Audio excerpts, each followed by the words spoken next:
Assalamualaikum warahmatullahi wabarakatuh.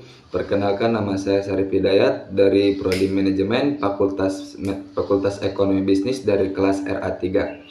Di sini saya akan membuat video storytelling tugas bahasa Indonesia yang berjudul Sejarah dan Perkembangan Bahasa Indonesia.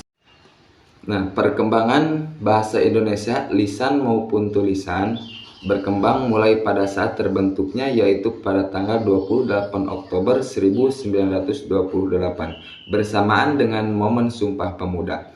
Setelah terbentuk, bahasa Indonesia terus berkembang seiring berlakunya ejaan Panophuijsen, ejaan Suwandi, ejaan Melindo, bahkan hingga ke ejaan yang disempurnakan atau EYD. Ada 4 poin yang saya akan jelaskan, yaitu ejaan-ejaan yang tadi saya sebutkan. Yang pertama yaitu ejaan Panophuijsen.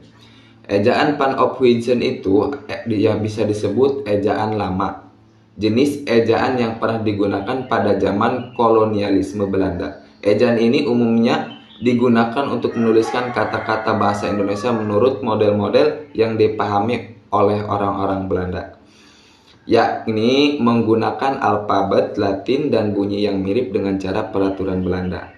Nah, poin yang kedua yaitu ejaan Suwandi atau disebut dengan ejaan Republik.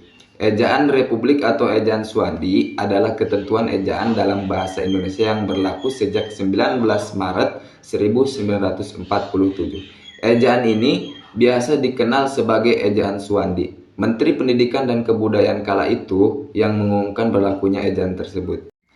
Adapun poin yang ketiga yaitu ejaan Melindo.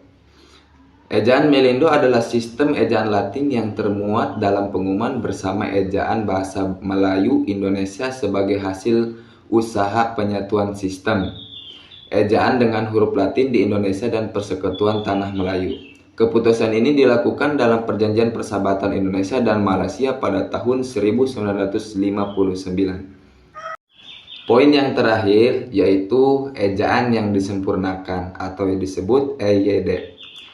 Merupakan ini adalah ejaan yang terpenting. Ejaan yang disempurnakan merupakan salah satu dari tata bahasa terpenting bahasa Indonesia. EYD memuat aturan-aturan tata bahasa Indonesia yang perlu dikuasai oleh seluruh penutur bahasa Indonesia, baik pelajar atau dari tingkat sekolah dasar hingga perguruan tinggi maupun masyarakat umum. Nah, teman-teman, berikut yang bisa saya sampaikan. Jika ada kesalahan, mohon maaf karena di sini saya masih belajar. Saya pamit undur diri. Wassalamualaikum warahmatullahi wabarakatuh.